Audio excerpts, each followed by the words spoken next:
Goeiemôre, Dok Matt wat praat. Ag, dit is so belangrik dat ons mekaar moet waardeer. Net hier voor as een van ons weg, dan kan ons mekaar nie meer waardeer nie. Daai ou storie van gee vir mekaar blomme terwyl jy kan. Nou ek kry van baie van my vriende in die oggende 'n goeiemôre boodskap en in die aand kry ek weer 'n prentjie boodskap, lekker slaap of net woorde getik, lekker slaap. En partykeer stuur hulle vir my blommetjies en hulle stuur pinkaaitjies en ag die ou klaai klomp snaakse diertjies en so aan.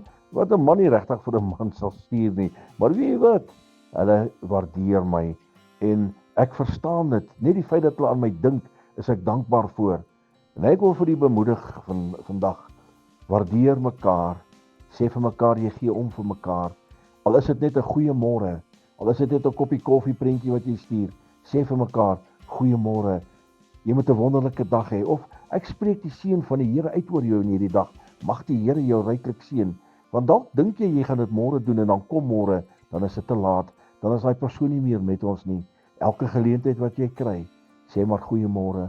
Elke aand as jy jou oë toemaak, dan sê maar net aan die mense aan wie jy dink, sê maar net ek dink aan jou vanaand, wees veilig. Mag Jesus jou beskerm.